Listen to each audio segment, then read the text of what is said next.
Bit. Aujourd'hui, on va voir comment faire une bouteille et surtout comment la remplir avec du liquide qui réagit à la physique. Enfin, c'est pas vraiment de la physique, hein, c'est une sorte d'illusion, mais on y croirait. Et on en reparlera après. Cette vidéo est en deux parties avec, pour commencer, quelques explications sur comment j'ai fait cette bouteille, comment je l'ai modélisée, comment je l'ai texturée. Je pense que ça peut être sympa pour ceux qui savent pas trop créer un objet en 3D, donc comme ça tu verras tout le processus, même si je suis une merde et que je suis loin d'être quelqu'un sur qui il faut prendre exemple. Hein. Et ensuite, on verra comment rajouter du liquide dedans, c'est ce qui nous intéresse le plus. Si jamais tu es à l'aise avec la modélisation et que tu t'en fous de savoir comment on fait une bouteille, normalement la vidéo est chapitrée, donc regarde la timeline et passe directement ce qui t'intéresse pas. Et pour ceux qui veulent pas se prendre la tête et juste tester la fonctionnalité pour créer des liquides, je vous mets un lien dans la description pour télécharger tous les fichiers de cette bouteille. Ça comprend le fichier 3D et toutes les textures pour avoir la même chose que moi, si ça vous dit. Allez, commençons avec le modélisationnement. Je commence par prendre une photo de référence sur Google Images, je l'enregistre sur mon PC, je me mets en vue de côté sur Blender, en maintenant Alt et en orbitant avec le clic central de la souris, ou en appuyant sur la touche 1 du pavé numérique, et je fais un glisser-déposer de mon fichier image dans la vue pour le faire apparaître sous Blender. Si ça ne fonctionne pas, c'est parce que par défaut, Blender a désactivé cette fonction. Je te conseille de l'activer, c'est plutôt indispensable. Pour ça, tu vas dans Edit, Préférences, et dans les add-ons, tu cherches Import-Export, Import Image as Planes, et tu le coches. Et là, ça devrait fonctionner sans avoir besoin de redémarrer. Une fois que j'ai mon image en vue de côté, je crée un cylindre avec Shift A Mesh Cylinder. Je passe en Edit Mode avec Tab et je sélectionne tous mes points sur un sommet du cylindre. Si jamais ça ne sélectionne pas les points qui sont derrière, pense à cocher X-Ray ici, pour pouvoir tout sélectionner, y compris les points qui sont pas visibles. Une fois que j'ai mes points, je fais E pour extruder, je valide avec clic gauche et je redimensionne avec S et je valide avec clic gauche. Et ainsi de suite. E, clic gauche, S, clic gauche. E, clic gauche, S, clic gauche. C'est une méthode un peu débile, oui je sais, mais pour ce qu'on va faire, ça suffit largement.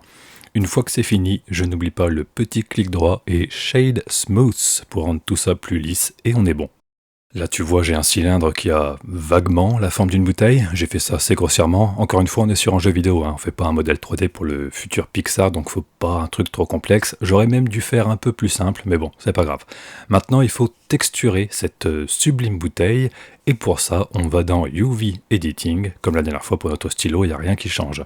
Sauf que là si on sélectionne certaines faces il y a moyen qu'elles soient même pas sur la map donc on va la refaire. On sélectionne toutes les faces de notre modèle avec A, et ensuite, clic droit, UV Unwrap Faces, et là on a plusieurs choix de projection plutôt, ouais, parce que projection c'est vrai à dire. Alors je te laisserai tester, tu peux faire Smart UV qui va tenter de faire un truc compréhensible et optimisé, mais pas tout le temps très pratique. Cube Projection Cylinder, perso, c'est juste une bouteille, donc c'est pas la peine de se prendre la tête, on va faire Project from View. Ça permet de projeter toutes les faces qu'on a sélectionnées suivant le placement de notre caméra. Là tu vois on obtient un gabarit pour notre texture par rapport à comment je regarde l'objet. Donc nous on va juste faire la face avant et la face arrière. On se met sur le devant avec Alt et molette centrale en orbitant pour être bien aligné. On sélectionne toutes les faces visibles. Là, cette fois, on fait bien gaffe à ne pas activer le X-Ray parce qu'on veut sélectionner uniquement ce qu'on voit, pas ce qu'il y a derrière. Et on fait Unwrap, Project from View. Et là, on se retrouve avec le gabarit de la face avant tel qu'on le voit. On fout ça dans un coin. Maintenant, on va faire pareil pour derrière. On refout ça dans un coin et si on appuie sur A, on sélectionne tout et on peut voir qu'il reste encore des bouts qui n'ont pas été faits. Donc on sélectionne ce qui manque, comme le cul de la bouteille ou le dessus du goulot, et on projette. Et là, si on sélectionne tout, on retrouve bien toute la bouteille avec le devant, le derrière, le dessus et le dessous. On peut réaligner les gabarits si on en a envie, on peut les redimensionner, peu importe, c'est suivant comment tu voudras faire ta texture après. Hein. Et une fois que c'est satisfaisant, on peut cliquer sur UV, Export UV Layout pour avoir un fichier image avec notre gabarit de texture. Je te conseille de changer la résolution, 1024 c'est vraiment pas beaucoup, surtout pour un objet sur Source 2. Privilégie 4096 pour un objet d'une taille comme ça.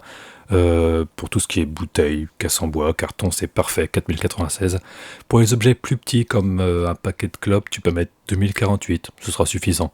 Même si dans un monde parfait, c'est toujours mieux de travailler avec une résolution supérieure et éventuellement de réduire la taille après. Vaut mieux trop que pas assez. Donc si tu peux tout faire en 8K et redimensionner après, c'est forcément mieux. Mais on fait avec les moyens qu'on a, donc c'est toi qui gères. 4096 dans mon cas, ce sera largement bien. Pour faire la texture, tu peux prendre Paint ou Photoshop. Il y en a un qui est légèrement mieux que l'autre, je te laisserai deviner lequel, et t'as plus qu'à dessiner avec ton gabarit en calque par-dessus pour savoir où placer tes éléments. Perso, j'ai mis du vert sur toute la bouteille pour la teindre, du rouge sur le dessus, et j'ai fait un petit trait jaune pour faire comme s'il y avait une dorure. Ensuite, j'ai pris une texture de papier. Alors si t'en as pas, il y en a environ 500 millions sur Google Images. Et si t'as pas Google, c'est pas grave, c'est la texture la plus simple à faire. T'as juste besoin de scanner une feuille blanche et ça roule. J'ai ensuite créé les deux étiquettes en les plaçant sur mon gabarit, une grosse devant et une plus petite derrière. Et après, c'est juste du compositing basique. J'ai tapé un texte un peu bidon avec une police prise au hasard, quelques logos, un petit code barre parce que j'aime bien les codes barres. Enfin bref, il n'y a rien de spécial, là c'est au choix. Donc là, j'ai ma texture couleur que j'appelle tout de suite chatolabit_color.png. Maintenant, je vais faire la texture roughness, celle qui permet de faire briller un objet. Sur la Roughness Map, quand c'est blanc, c'est opaque et quand c'est noir, c'est très brillant. Donc je commence par reprendre ma texture en couleur et je vire tous les éléments que j'ai mis qui me servent à rien. Je garde juste les étiquettes que je mets en blanc pour qu'elles ne brillent pas et tout le vert, je le mets en noir pour que ça brille, puisque le vert, c'est du vert. J'ai aussi gardé les petits traits jaunes que j'avais faits. J'ai envie qu'ils brillent un petit peu comme s'ils étaient dorés, donc je vais les laisser mais les mettre en gris. Comme ça, ils brilleront un petit peu mais pas trop. À ce stade, ça ne suffit pas pour donner l'impression que c'est du vert, il faut rajouter des imperfections pour que ce soit plus réaliste. Pour faire ça, t'as plein de solutions qui s'offrent à toi. Moi, je ne me suis pas emmerdé, j'ai juste pris un scan en 4K sur internet avec des traces de doigts, des taches et plein d'autres saletés. Et j'ai foutu ça partout à la place du vert. Du vert qui est noir, puisque c'est du vert. Bref, t'as compris. Donc toutes ces traces, elles seront invisibles. Elles vont juste, on va dire, s'illuminer quand la bouteille brillera. C'est de la crasse qui n'apparaît qu'au soleil, comme sur une vitre, donc c'est parfait puisque c'est ce qu'on veut. On veut simuler un effet de verre, et le verre est transparent, sauf si on le positionne d'une certaine façon pour que la saleté soit visible avec la lumière. Ce sera pas super raccord, on verra la démarcation entre le devant et le derrière, puisque j'ai collé ça n'importe comment, mais balèque, je veux juste que ce soit acceptable pour exemple, c'est pas un truc parfait. Je passe ensuite à la Metal Map, je mets toute la partie aluminium de la bouteille en blanc pour que ça ressorte bien, je laisse le reste en noir, et les petits liserés brillants je les mets en gris. Ça rend pas terrible, mais balèque encore, c'est pour un tuto et il n'y a que 15 personnes qui vont regarder cette vidéo, je le sais très bien. Et pour finir, je fais la Normal Map. Pour faire la Normal Map, je reprends ma texture couleur, je supprime absolument tout sauf le haut de la bouteille et les étiquettes. Et je vais rajouter quelques détails à la main et en niveau de gris comme des petits traits pour faire comme s'il y avait des plis sur la partie en aluminium au-dessus. Quand c'est fait, je transforme ça en Normal Map, alors avec le site web que je t'ai montré dans la vidéo sur le stylo, ou avec Blender, ou avec Nvidia Texture Tools, c'est toi qui choisis et ça fait une Normal Map qui va venir rajouter du détail suivant l'éclairage.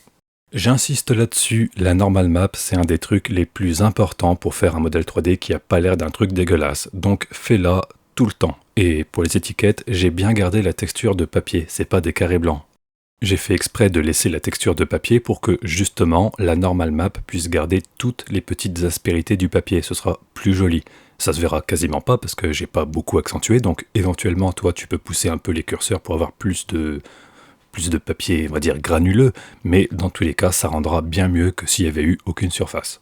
Et voilà, on importe tout ça sur Source 2 et j'ai bien ma texture en couleur, ma Normal Map qui donne du volume suivant l'éclairage, la Rough Map pour tout faire briller, sauf les étiquettes, et la Metal Map pour changer un petit peu l'aspect du haut de la bouteille. Et maintenant, on peut ajouter du liquide dans notre bouteille et ça se passe dans l'éditeur de matériaux. Sur l'éditeur de matériaux, on a notre matériau de bouteille qui est projeté sur une sphère par défaut, pour avoir un aperçu de à quoi ça ressemble.